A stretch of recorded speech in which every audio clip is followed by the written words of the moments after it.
आपली ओळख करू द्या. संजय यादवराव, संस्थापक ग्लोबल कोकण. हां, ग्लोबल कोकण महोत्सव शिरगाव येथे हा जो आयोजित केलेला आहे यासाठी 18 ते 22 फेब्रुवारी जी दिनांक दिलेली आहे यामध्ये काय काय आपण योजलं आहे? खरं कसं आहे की आपलं कोकण खूप सुंदर आहे, पण आपली मराठी माणसांची अवस्था आहे की आपल्याला परमेश्वरानं सगळं दिलं, पण आपण आपल्याबद्दलच बोलत नाही. त्यामुळे आपलं कोकण जगातली सगळ्यात सुंदर जागा आहे. लोकांना वाटतं फक्त रत्नागिरी आणि सिंधुदुर्ग सुंदर आहे, असं नाही. तेवढंच सुंदर रायगड आहे, तेवढंच सुंदर पालघर आहे. किंवा मुंबईचं शहरीकरण झालं नसतं तर मुंबईसुद्धा कोकणातच आहे. त्यामुळे पालघरचा जो निसर्ग आहे, इथली संस्कृती आहे, इथला समुद्र आहे, इथल्या खाड्या आहेत, इथलं बॅकवॉटर आहे, हे सगळं जगासमोर आलं पाहिजे म्हणून हा फेस्टिवल. आणि आतापर्यंत आपण मुंबईत करतो संपूर्ण कोकणचा. यावर्षीपासून आम्ही ठरवलं आहे की जिल्हा लेवलला करायचं. त्यामुळे पहिला मान हा पालघर जिल्ह्याला मिळालेला आहे. ग्लोबल कोकण महोत्सव त्याच्यामध्ये मुख्य उद्दिष्ट काय आहे? असं आहे की बऱ्याच जणांना वाटतं की मोठमोठे प्रकल्प आल्यावर कोकणचा विकास होतो. कोणाचा विकास होईल माहीत नाही, पण जर कोकणी माणसाचा विकास व्हायचा असेल तर आपल्याकडे हापूस आंब्याकडे लक्ष दिलं पाहिजे, चिकूकडे लक्ष दिलं पाहिजे, शेतीकडे लक्ष दिलं पाहिजे. आमचा मच्छीमार समाज खूप अडचणीत आहे, त्यांच्याकडे लक्ष दिलं पाहिजे.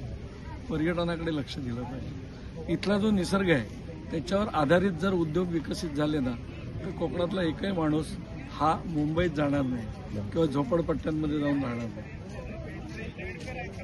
यामध्ये आता तुम्ही कोणते कोणते कार्यक्रम आयोजित केलेत? पुढची 5 दिवस एक या ठिकाणी पालघरवासियांसाठी पर्वणी आहे.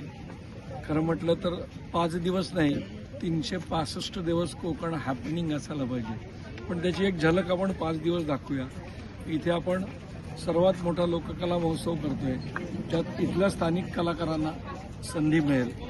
इथे 500हून अधिक स्टॉल्स आहेत आणि जवळपास 1000हून अधिक मराठी उद्योजक किंवा महिला उद्योजक इथे सरस प्रदर्शन आहे.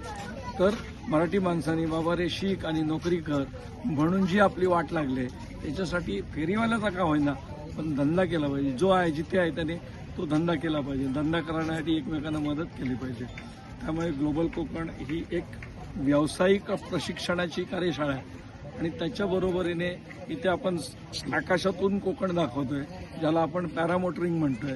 आपण महानाट्य राजा रयतेचा हे रोज करतोय आणि छत्रपती शिवरायांचा विचार हा नव्या पिढीपर्यंत पोहोचवण्याचा प्रयत्न करतोय.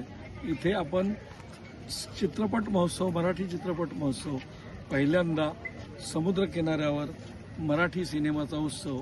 आज इथे एप्रिल मे 99 यावर्षी कोकणात जे पिक्चर झाले त्याचा एक स्पर्धा आपण घेतली आणि आज एप्रिल मे 99 दाखवणार आहे. आणि अधिशेष सुद्धा काल दाखवता आला नाही उद्घाटनामुळे, तो सुद्धा आज दाखवणार आहे.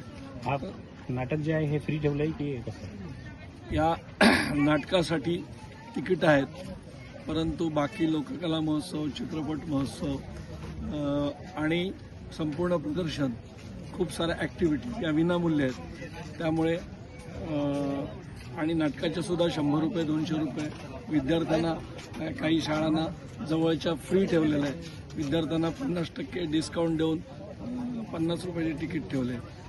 उद्देश हा आहे की जास्तीत जास्त लोकांना आपण अनेक कारणासाठी खर्च करतो. कधीतरी पुस्तकांसाठी खर्च केला पाहिजे, कधीतरी शिवविचार समजून घेण्यासाठी खर्च केला पाहिजे. तर हा कार्यक्रम हा एक त्यातलं प्रमुख आकर्षण आहे.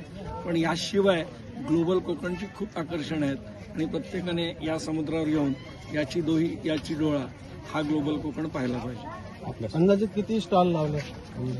इथे 400+ स्टॉल आहेत आणि पार्टनरशिप वगैरे असं सगळं पकडलं तर 1000 आणि 400 मधले 95% लोक हे मराठी आहेत. आणि व्यावसायिक एक्झिबिशनमध्ये 95% मराठी लोक मिळत नाहीत. पण आमच्या शिवस्वराज्य चळवळीत, आमच्या ग्लोबल कोकणच्या चळवळीत खूप सारी मराठी मुलं उद्योग म्हणून काम करतात. याशिवाय या परिसरातले अनेक उद्योजक हे आमचे कार्यकर्ते आहेत. त्यांना स्टॉल घेता येत नाही म्हणून ते कार्यकर्ता म्हणून काम करतात.